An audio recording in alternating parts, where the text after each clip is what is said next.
Welcome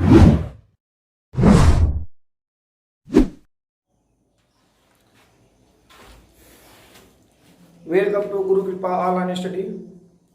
आज हम फिर आपको एक यूज की तरफ बढ़ाएंगे। इसके पहले has to, have to, will have to और इज वाज वर्ब का टू के साथ, इन्फिनेटिव के साथ हो गया था। वही इन्फिनेटिव टू के साथ बिगिन, बिगिंस और बिगिन का मैं प्रयोग लाया हूं। बिगिन का अर्थ होता है शुरू होना।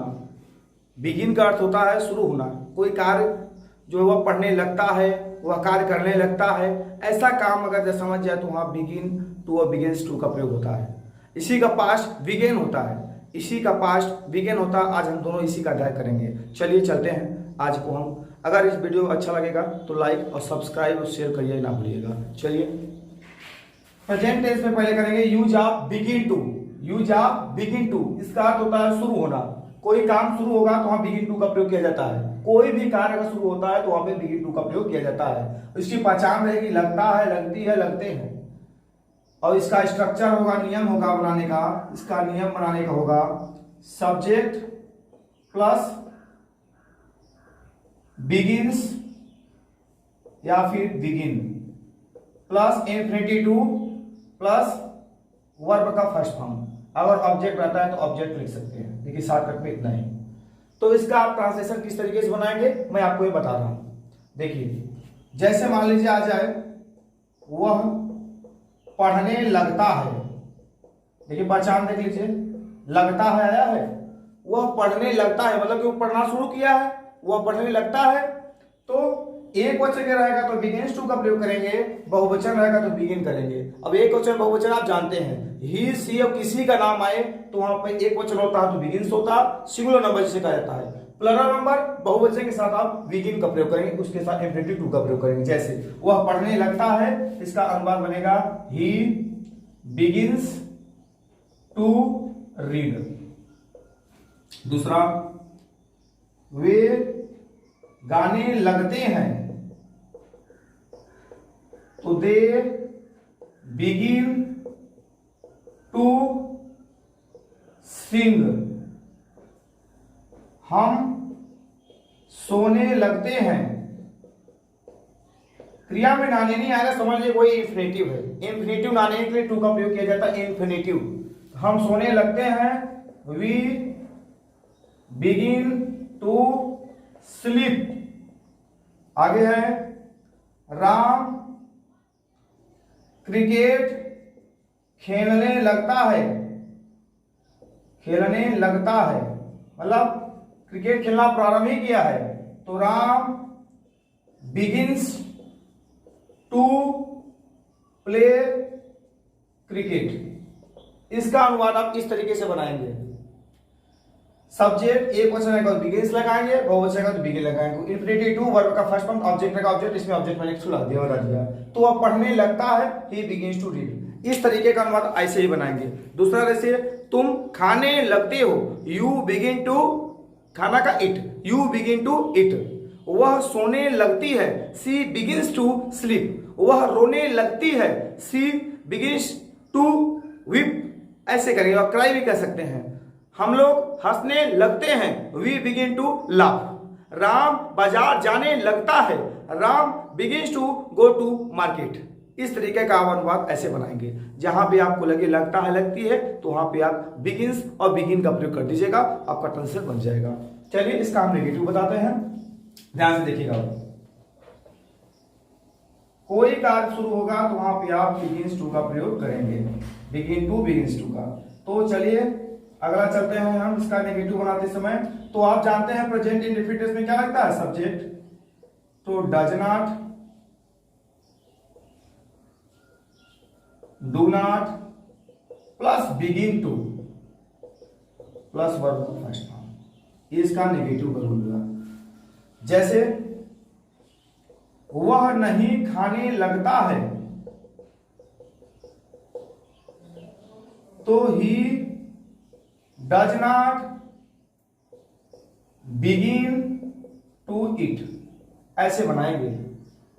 वे नहीं सोने लगते हैं,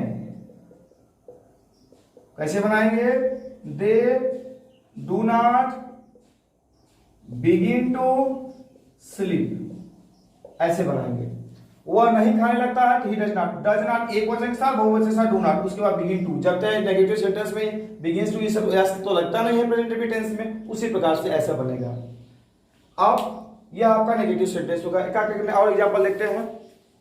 वह नहीं सोने लगती है, तो she does not begin to sleep.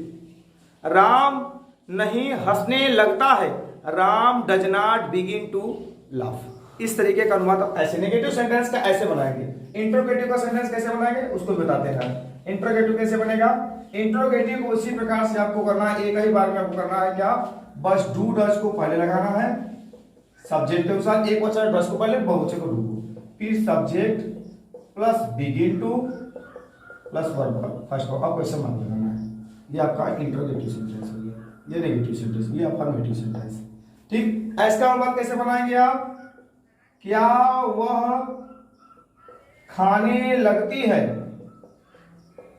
तो क्वेश्चन मार्क, तो एक वचन है, does she begin to eat, ऐसे बनाएंगे।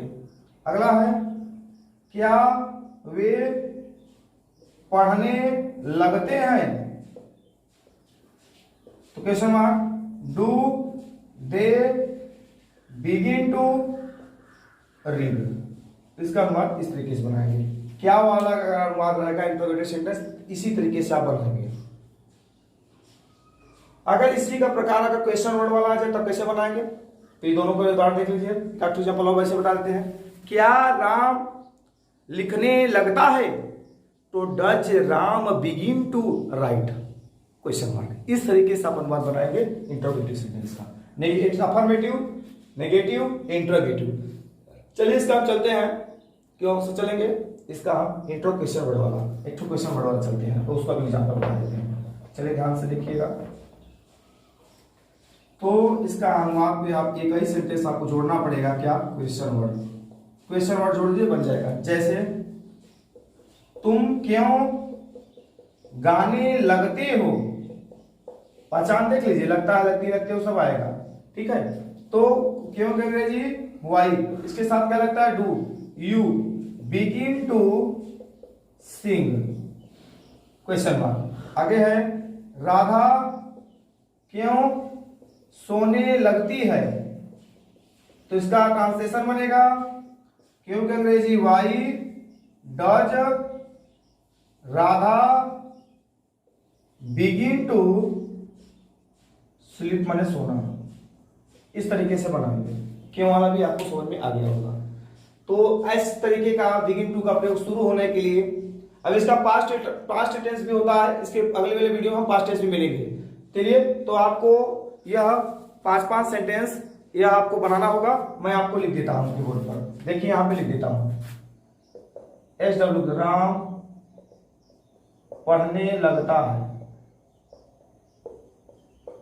वह सोने लगती है, मैं नहीं हंसने लगता हूं। अरे है, वे नहीं पढ़ने लगते हैं। लास्ट होगा, क्या महेश पढ़ने लगता है, तो समझ। ये 5 सेंटेंस, 2, 3, 4, 5 सेंटेंस का आपको अनुवाद बनाना है। तो लगता है, लगती है, लगते हैं, लगते हो आए, तो वहां पे एक वचन के साथ साधारण वाक्य में बिगिंस टू, और बहुवचन है तो बिगिन टू का प्रयोग, मुख्य क्रिया का फर्स्ट फॉर्म। इस तरीके से आपको बनाना। हम अगली वीडियो में पास्ट टेंस करके मिलते हैं, लेकिन तब तक के लिए ध्यान, अगर आपको वीडियो अच्छा लगेगा तो अपने दोस्तों को शेयर जरूर कीजिएगा, और ताकि वो लोग भी यह वीडियो देख सके और पढ़ सके। तब चलिए, तो आप लाइक सब्सक्राइब जरूर कीजिएगा, भूलिएगा मत। मैं अगले वीडियो में और अच्छी जानकारी लूंगा। तब तक के लिए